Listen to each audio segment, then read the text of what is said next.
नमस्कार, मैं हूं आपके साथ अनुष्का राय और आप देख रहे हैं इंडिया समाचार। अयोध्या में राम पथ चौड़ीकरण में जिस भवन स्वामी और दुकानदारों को लेकर प्रशासन का घेराव किया गया या उनकी यूं कहिए छीछा लेदर किया गया, उस पर एक व्यापारी राम नारायण मौर्य ने बताया कि तमाम ऐसे दुकानदार हैं जो 10 रुपए से लेकर 15 रुपए दे रहे हैं, जबकि 17 सालों से काबिज हैं। और जब भवन स्वामी उनका किराया बढ़ाता है तो लगभग ऐसे 70% से अधिक किराएदार हैं जो न्यायालय चले जाते हैं और वहां पर वही किराया जमा करते हैं। श्री मौर्य का कहना है कि इस मंदिर का भोगराज इन्हीं किराएदारों से संपर्क किया जाता है। ऐसे में जब उचित किराया नहीं मिलेगा तो मंदिर का रखरखाव और भोगराग कैसे लगेगा। किंतु आज की तारीख में 10 रुपए से 15 रुपए की क्या कीमत है। यदि प्रशासन ने दुकानदारों को 1 लाख रुपए मुआवजा दिया है तो कम नहीं है, क्योंकि सारे दुकानदार आज मजबूत हैं। इन्हें मुआवजे को लेकर विवाद उत्पन्न नहीं करना चाहिए, बल्कि प्रशासन का और शासन का सहयोग करना चाहिए। जहाँ पे चर्चा ये है कि यहाँ के तमाम दुकानदार आज भुखमरी कगार पे हैं, उनकी दुकानें चली गई हैं, उनका यहाँ दुकान टूट गया, उनको मुआवजा कम मिला। तो बड़ी अच्छी बात है, हमारे समाज सेवी जी यहाँ पे हैं जो राम नारायण मौर्य जी हैं, और इनका कहना है भी किराएदार हैं और लगभग 70-80 साल से पुरानी दुकानें इनकी, लगभग इनकी 3 दुकान है यहाँ पे। इनका कहना बहुत अच्छा बात है कि लोग जो है दुकानदार यहाँ पे उनकी पीड़ा है कि मुझे मुआवजा कम मिला।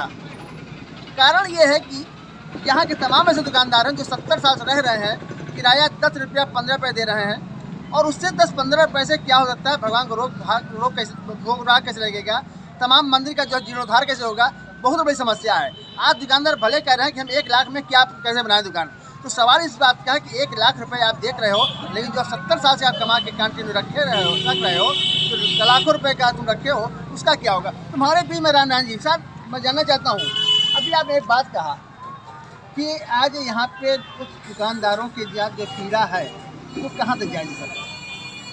दुकानदारों की जो पीड़ा है बहुत समझ में नहीं आता है। दरअसल यहाँ जो जितने भी महंत हैं, सरबराहकार हैं, जिससे तुरंत मुकदमेबाजी चल रही है, फैजाबाद में कोर्ट में 90% मामला चल रहा है, उनको भी ये समझना चाहिए कि भाई जिस की वजह से हम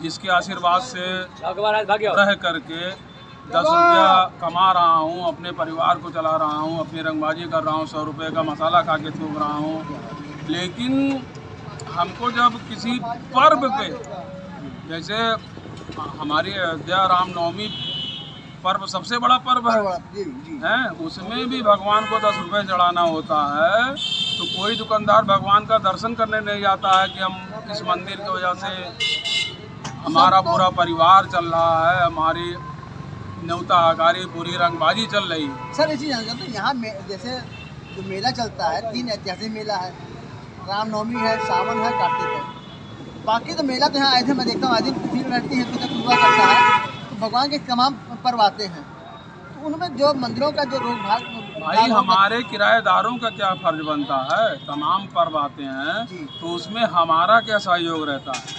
अच्छा सर, हम 10 रुपये महीने के हिसाब से भगवान की संपत्ति को लेकर के मैं अपने पूरे परिवार को चला रहा हूँ, तो क्या मैं किसी पर्व पे भी 1000-500 रुपया भगवान के लिए नहीं खर्चा कर सकता। अच्छा सर ऐसी जानना जो 10 रुपये और हमारा कोई सुनिए जो 10 रुपये 15 रुपये किराया दे रहे हैं, और कहना ये भी कि मकान मालिक जब किराया बढ़ाता है तो लोग न्यायालय भाग जाते हैं, इसका क्या रहस्य सर? भाई हम 10 रुपये, 20 रुपये, 50 रुपये किराया देते हैं। अगर महंत और जनता कह रही है कि भगवान हर चीज़ की महंगाई बढ़ रही है, क्या उनके लिए महंगाई नहीं बढ़ रही है कि उनके भगवान की राजभोग व्यवस्था कायदे से चले मंदिर में, उनको भी 1000-500 रुपये वैसे दिया जाए, रसीद से अलग दिया जाए, किसी पर्व पे हमारी तरफ से भोग लगे, हमारी तरफ से भंडारा हो, हैं? ऐसा कोई दुकानदार 1% हमको बताइए कि वो 12 महीने में 1 दिन का भोग आज हमारी तरफ से मंदिर में चलेगा, ऐसी घोषणा उसने कर रखा है। बिल्कुल सर, भाई जितने किराएदार हैं उनका भी तो ये फर्ज बनता है कि हम इसकी वजह से हम जहाँ बैठे हैं उनका राजभोग कैसे चलेगा, उनकी व्यवस्था कैसे चलेगी, उसकी रंगाई पुताई कैसे होगी। भाई मंदिर कोई दुकान खोल के तो बैठा नहीं है, वो भगवान की निस्वार्थ सेवा कर रहा है, पूजा कर रहा है, और जो 10 रुपये आप किराया दे रहे हैं उसी से अपना वो इलायची दाना बांट रहा है। लेकिन आप उसके मंदिर में रह रहे हैं, उसकी व्यवस्था आपकी जिम्मेदारी नहीं है।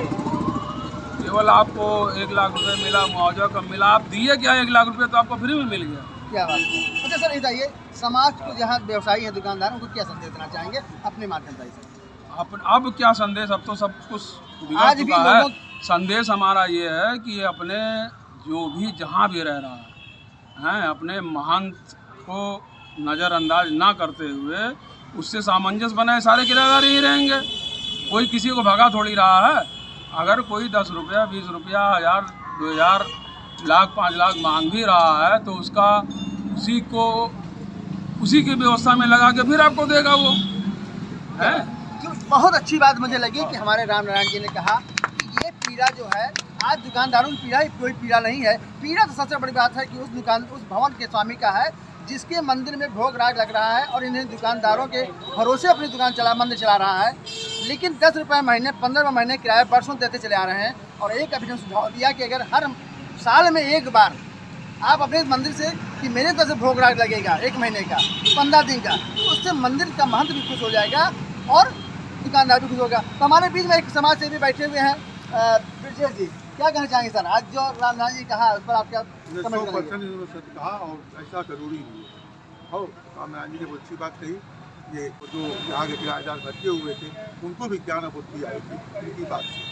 तो आज प्रशासन के लोग विरोध कर रहे हैं, महंतों का उन भवन स्वामी विरोध कर रहे हैं। कहीं कोई विरोध नहीं होना चाहिए, क्योंकि गलती हमारी है। मैं लगातार 70 साल से उसी 10 रुपये महीने किराया देता चला जा रहा हूँ, और जब किराया बढ़ाता है वह 10 का अगर 100 करता है, 200 करता है, तो हम पहुँच जाते हैं, न्यायालय पहुँच जाते हैं। और वहाँ पैसे कम से कम 70% दुकानदार यहाँ पे हैं जो लगातार उस पैसे 10 रुपये को न्यायालय जमा कर रहा है, कोई निर्णय नहीं हो पा रहा। हमारे बीच में एक राकेश जी हैं जो समाज सेवी हैं।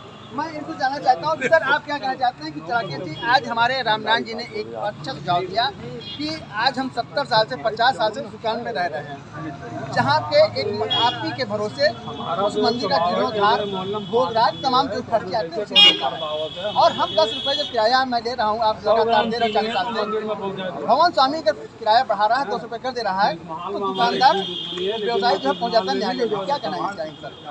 सबसे पहली बात ये है कि सरकार में ये है कि परसेंटेज में नहीं कहना चाहता, लोग नाराज हो जाएंगे। ज़्यादातर तो जो अपने आप को स्वामी बने हैं वो स्वामी है ही नहीं। कहीं पूजा करते करते महंत हो गए हैं, कहीं वो पढ़ाई करने आए कमरा लेकर के महंत हो गए हैं। क्या बात है, बहुत सही बात है। यदि मैं गलत कह रहा हूँ तो बताइए। जो खेवट में है वो महंत है, जो खेवट में नहीं है वो महंत नहीं है। नहीं, एन केण प्रकेण महंत हो जाते हैं और उनकी निगाह रहती है कि एक दुकान का 50 लाख रुपया मिल जाए। और रही बात 50-100 की, तो ये आपसी तालमेल से सब हो सकता है, लेकिन उनकी निगाह, जैसे आज चौड़ीकरण में बहुत सी दुकानें ख़त्म हो गई हैं, तो अब निगाहें ये लगी हैं कि एक दुकान में मिल जाए तो मुझे 50 लाख रुपया दुकान का पगड़ी मिल जाए, ये भी है। और बात 100, 50, 10, 20 की नहीं, ये तो एक जलील करने की स्थिति है। मैं कहता हूँ वो जो महंत या मालिक बने बैठे हैं वो बता दें कि हमने बैनामा खरीदा था तो हमने मंदिर बना करके आपको 5 रुपये किराए पर दिया था। लेकिन ये गलत ना कि आप 5 रुपये किराया दे रहे हैं। यहाँ महंत की बात नहीं, यहाँ आपके पास फिर चले जाएंगे वो। तो कहने का तात्पर्य है कि ये तो एक जलील करने की बात। अब रहा 5 और 10 रुपये की, तो ज़्यादातर आपस में ही इतना तालमेल नहीं है, आपस में ही इतना स्वामियों का आपस में ही विवाद है। कोई ऐसा मंदिर बताइए जहाँ स्वत्व का विवाद नहीं है। स्वत्व मतलब आपस में कई मालिक हैं और उसमें आपस में ही वो मुकदमेबाजी कर रहे हैं और पीस रहे हैं उसमें किराएदार को। वो पहले वो आपस में तालमेल कर लें और उसके बाद वो किराएदार तो हमेशा किराएदार ही रहेगा। बात समझ में आ रही है कि राकेश जी का कि यहाँ पे तमाम ऐसे लगभग सब को विवाद में हैं, लेकिन यहाँ इसको भी नकारा जाएगा और रामनारायण जी बात को रखा जाएगा कि आप 5 रुपये 10 रुपये जो भी हो, आप 10 रुपये किराया दे रहे हो, निश्चित उसमें जो है क्या कहना चाहिए सर आप? इस बात पे हमारा ये कहने का मतलब है कि मैं महंती के विवाद को लेके, सरबराहकार के विवाद को लेके, कोई अनर्गल कब्जा कर लिया, मैं इस पक्ष में पढ़ता हूँ, इस पक्ष में नहीं पढ़ता हूँ। हमारा कहने का मतलब ये है कि भगवान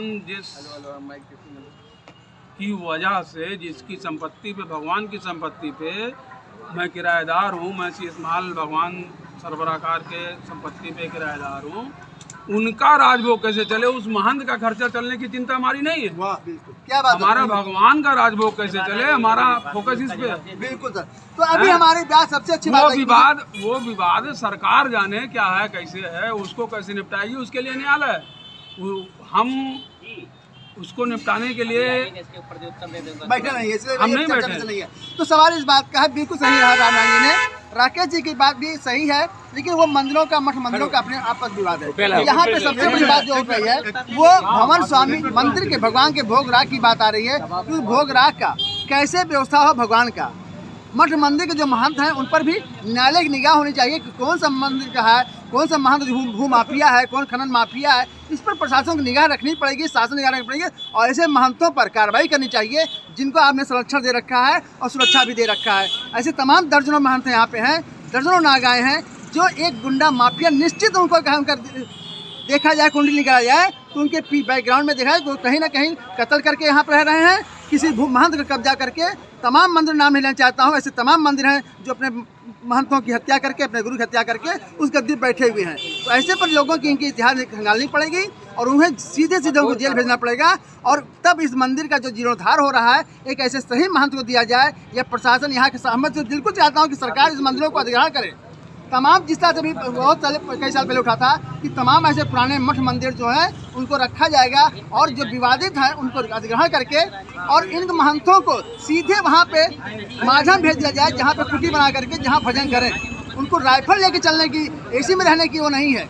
महंत वो है, साधु हैं, सन्यासी हैं, उनको पूजा पाठ करने का है, लेकिन आप एसी में रह करके उस मंदिर के पैसे से आप ऐश कर रहे हो, अय्यासी कर रहे हो, ये एक गलत है। तो इस पर प्रशासन को निगाह रखनी पड़ेगी, शासन निगाह रखनी पड़ेगी और ऐसे लोगों पर कार्रवाई करनी पड़ेगी। मैं धीरज। तमाम महत्वपूर्ण खबरों के लिए देखते रहिए इंडिया समाचार।